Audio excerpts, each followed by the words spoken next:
Next question है question number 6। Question को ध्यान से रीड कर लेते हैं, उसके बाद उसको सॉल्व करना शुरू करते हैं। A 1.5 metre boy is standing at some distance from a 30 metre tall building. एक बॉय है, हाइट गिवन है 1.5 मीटर, बिल्डिंग से कुछ दूरी पर खड़ा है। बिल्डिंग की लेंथ और हाइट गिवन है, 30 मीटर टॉल बिल्डिंग कुछ दूरी पर है, हमें नहीं पता वो डिस्टेंस कितना है। The angle of elevation, elevation angle मैंने पहले भी आप लोगों को बताया जो ऊपर की तरफ उठता है। एलिवेशन मीन्स ऊपर उठना। तो angle of elevation from his eyes, अपनी आंखों से जब वो उस बिल्डिंग की टॉप को ऑब्जर्व कर रहा है तो हमें वो एंगल गिवन है, it's 30 degree. And when he walks towards the building, जब वो बिल्डिंग की तरफ चलना शुरू हुआ तो उसके एंगल में जो चेंज हुआ, तो अब नया जो एंगल बन गया, द नया angle is 60 degree as he walks towards the building. Angle changes from 30 to 60। ये तो है स्टेटमेंट। हमें सॉल्व करना है find the distance he walked toward the building. जितना डिस्टेंस उसने बिल्डिंग की तरफ चल के कवर किया, हमें वो डिस्टेंस सॉल्व करना। तो पहले हमें फिगर ड्रॉ करना है, उसके बाद हमें अपने सम को सॉल्व करना है। तो कॉम्बिनेशन कोशिश करते हैं कि आपको समझ में आ जाएगा अभी। ठीक है बच्चों, ध्यान से सुनना और ध्यान से इस फिगर को ऑब्जर्व करना। 1.5 metre tall 1.5 metre tall boy, and हमें बिल्डिंग की बात करनी है। तो बिल्डिंग हमें गिवन है हाइट 30 मीटर। इसे ज्वाइन कर लेते हैं, 30 मीटर टॉल बिल्डिंग। ठीक है, ओके।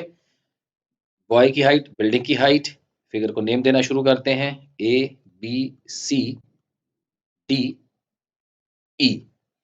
अब हमें ये बोला गया एंगल ऑफ एलिवेशन, जब वो अपनी ओरिजिनल पोजीशन पर है तो वो एंगल है 30 डिग्री। तो ओरिजिनल पोजीशन पर कहाँ है आपको पता है कि ओरिजिनल पोजीशन वो यहाँ है 30 degree.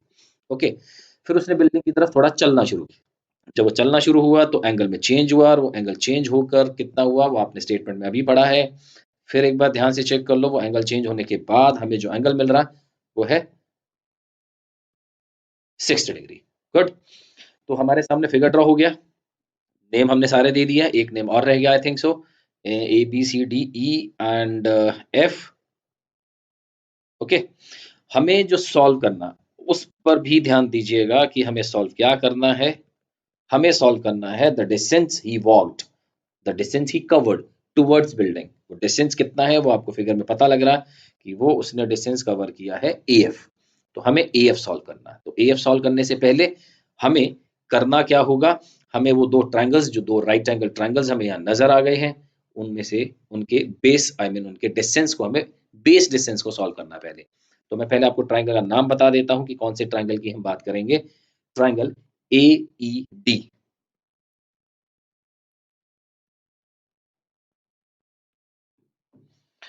Angle A is given, जिसे हम थीटा का नेम दे रहे हैं यहाँ पर, this is 30 degree, theta 30।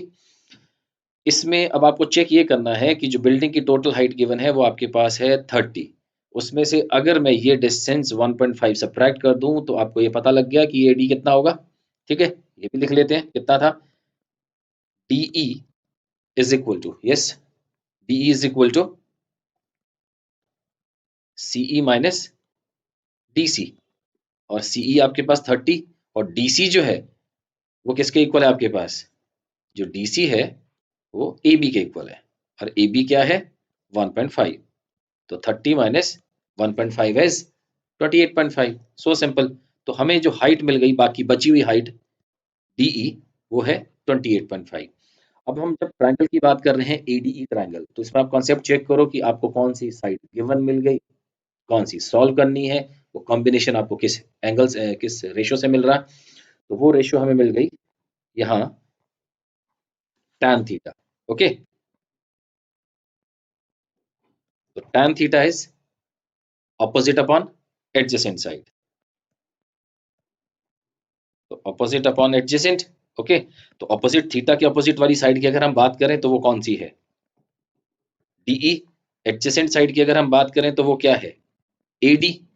Okay, theta कितना है वो चेक कर लो, थीटा भी गिवन था हमारी इसी ट्रायंगल में, मैंने मेंशन किया हुआ, theta is 30 degree in this triangle. तो this will be now tan 30 degree. tan 30 degree के बाद आपको अब ये दो साइड्स जिसमें से गिवन है वो हम पुट कर देंगे, और जो गिवन नहीं है वो यहाँ से हम सॉल्व करेंगे। तो DE अभी मैंने लिखा था, DE कितना 28.5, तो हमें 28.5 यहाँ फिल कर देना है। 28.5 के बाद हमें जो साइड सॉल्व करने के बाद मिल जाएगी वो डिस्टेंस हमें मिलने जा रहा है AD। ओके, tan 30 की वैल्यू को याद करो। यस, बिल्कुल ठीक, 1/√3। 1/√3 हमारे पास tan 30 एंड 28.5 अपॉन AD। अब हमें सॉल्व करना है AD, तो बाय क्रॉस मल्टीप्लाई हमारे पास जो वैल्यू आ जाएगी वो है 28.5 इंटू √3। गुड, वेरी गुड, मिल गया हमें AD। अब AD मिलने के बाद आपको एट लास्ट सॉल्व क्या करना है, आपको ध्यान देना है कि आपको सॉल्व ये डिस्टेंस करना है AF। इसके लिए अभी आपको DF भी सॉल्व करना है, और DF सॉल्व करने के लिए हमें जो ट्रायंगल कंसीडर करना है वो ट्रायंगल कौन सा, आप जरा फिर से ध्यान से देखो। एक राइट एंगल ट्रायंगल एक और मिला हमें, और वो राइट एंगल ट्रायंगल कौन सा है जिसे मैंने अभी मार्क कर दिया, DEF। In triangle DEF check करो, DEF ट्रायंगल में आपके पास कौन कौन सी साइड्स गिवन है, कौन सा एंगल है, उसे एक बार चेक कर लीजिए। Theta 60 degree this time. DE आपके पास है, पिछले ट्रायंगल में भी DE मिला था, अभी भी हमें DE यूज करना है, तो 28.5। तो एंगल थीटा इस बार 60 डिग्री। ओके, DE हमारे पास है 28.5। नाइस, हमें इस बार सॉल्व करना है DF। तो tan theta, again the method is adjacent upon opposite. Good, adjacent upon opposite. Oh sorry, adjacent upon opposite नहीं, opposite upon adjacent, it's my mistake now. Opposite upon adjacent, and opposite side to this theta is DE, और DE हमारे पास है 28.5। तो पहले तो मैं यहाँ पे DE मार्क कर देता हूँ, लिख देता हूँ, और इसके साथ इसी ट्रायंगल इस 60 डिग्री के साथ जो आपको एडजेसेंट साइड मिली वो कौन सी है, DF। ठीक है, now theta is 60 degree, tan 60, DE 28.5 and DF जो कि हमें सॉल्व करना है इस ट्रायंगल में। tan 60, यस बच्चों याद कर लो, tan 60 क्या था, √3 28.5 अपॉन DF। ठीक है, अब हमें DF सॉल्व करने के लिए क्या करना है, DF इज इक्वल टू, जो कि क्रॉस मल्टीप्लाई से हमें सॉल्व होने के बाद मिल जाएगा 28.5 अपॉन √3। अब आपके पास DF आ चुका है और इससे पहले AD आ चुका है। यस, दो साइड्स मिल गई आपको। अब आपने सॉल्व क्या करना है, जरा आप इस ट्रायंगल में ध्यान दीजिए। आपको सिर्फ और सिर्फ AF, जितना डिस्टेंस वो चलकर उसने कवर किया था AF, तो AF को अगर मैं लिखना चाहूं तो AD माइनस DF।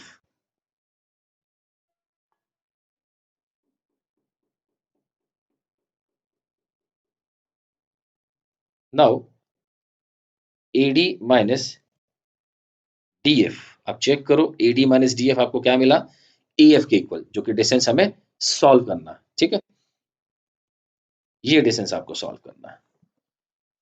तो AD कितना है, अभी हमने सॉल्व किया 28.5 √3,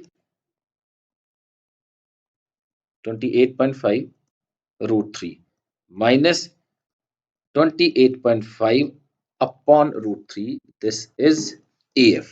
ओके, अब क्या करना चाहिए, आप सजेस्ट करो, सोचो क्या होगा यहाँ पर, √3 LCM, then √3 into √3, this is 3। Yes, तो 3 into 28.5 minus 28.5 is equal to AF. Okay, then AF is 28.5 into 28.5 into 3। तो हम कैलकुलेट कर लेते हैं, 28.5 मल्टीप्लाई बाय 3, आप इतने में सोचो कितना होगा, 28.5 multiply by 3, your answer is 85.5।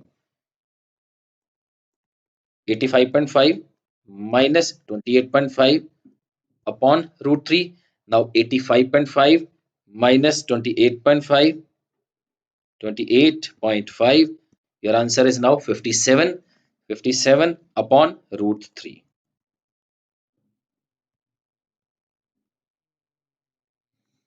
But this not the final answer. याद है आपको करना क्या है, √3 रेशनलाइजेशन में काम आएगा, तो आपको √3 रेशनलाइज करना है. डिनोमिनेटर है आपका √3, अंडर रूट वैल्यू है तो √3 से मल्टीप्लाई एंड देन डिवाइड. तो AF is equal to, finally this is 57 √3 upon 3, this is AF, and your final answer is 19 √3. तो ये वो आंसर है, वो डिस्टेंस है जो उस बॉय ने बिल्डिंग की तरफ चलकर कवर किया. Okay good. तो हम बढ़ते हैं हमारे नेक्स्ट क्वेश्चन की तरफ. हम point on the ground, ground पर एक पॉइंट, उसी पॉइंट से the angle of elevation, the angles of elevation, दो एंगल की बात की जा रही है.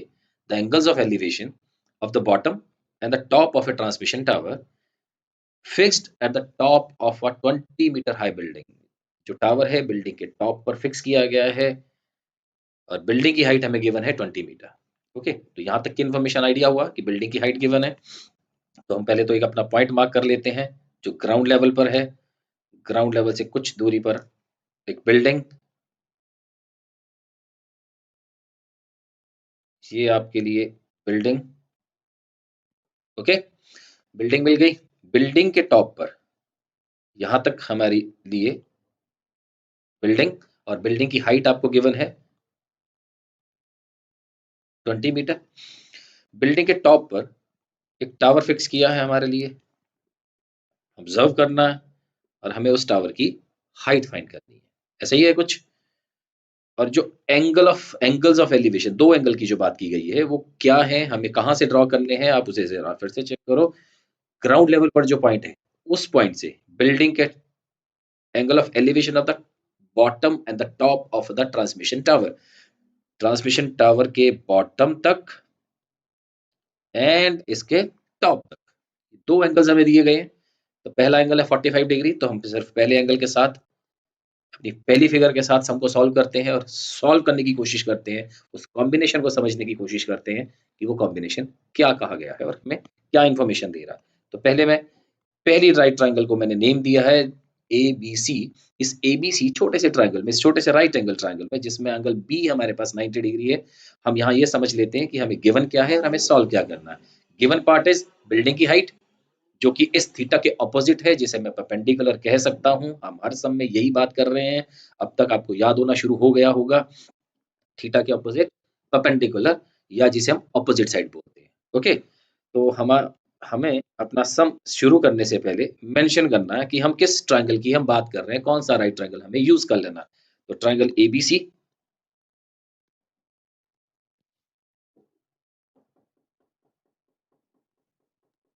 ओके, तो ट्रायंगल ABC, इस ABC में एंगल B 90 है और हमारे पास जो थीटा है जिसे हम एंगल A पर मार्क किए हुए हैं, थीटा इज 45 डिग्री. अब आपको चेक फिर से कॉम्बिनेशन में ये रिलेशन को याद करना है कि कौन सी साइड गिवन है, किसे सॉल्व करने जा रहे हैं और वो रिलेशन हमें कौन सी ट्रिग्नोमेट्रिक रेशियो से मिल जाएगा. Yes, very good. सोच लीजिए इतने में, मैं लिखना शुरू कर रहा हूँ, तब तक आप सोचो कि क्या आ गया आपके माइंड में. tan theta, right. तो थीटा के अपोजिट साइड इज BC, जिसे मैं फिर से मेंशन कर रहा हूँ, ऑपोजिट अपॉन एडजेसेंट. अपोजिट जो साइड है वो हमारे पास है BC, और जो एडजेसेंट साइड है थीटा के एडजेसेंट जो आपको साइड मिल रही है वो है AB. थीटा गिवन है 45, और जब तक मैं इसकी वैल्यू को लिखूंगा तब तक याद कर लेना कि tan 45 की वैल्यू क्या होती है. मुझसे मेरे लिखने से पहले आपको याद आ जाना चाहिए कि वैल्यूज क्या हैं. ओके, तो BC आपके पास गिवन है 20, AB tan 45 इज 1. यस, मैंने कहा था मुझे लिखने से पहले आपको याद होना चाहिए. तो 20 अपॉन AB, तो याद था ना या नहीं था? यस, गुड, याद हो जाना चाहिए. गुड. तो AB इज इक्वल टू 20, ये है हमें साइड डिस्टेंस मिला AB. ओके, तो यहां तक तो बात हो गई आपकी कि आपको AB साइड मिल गई. अब हम ट्राइंगल एक और कंसीडर करते हैं जो कि हमें आइडिया दे रहा है कि ABD ट्राइंगल की मैं बात करने जा रहा हूं. जरा इस ABD ट्रायंगल को बहुत ध्यान से समझ लेना। इस ABD ट्रायंगल में अब आपके पास गिवन पार्ट क्या है इसे समझें, जो अभी आपने सॉल्व किया, और जो सॉल्व किया है वो क्या है, AB। यस, तो ट्रायंगल ABD,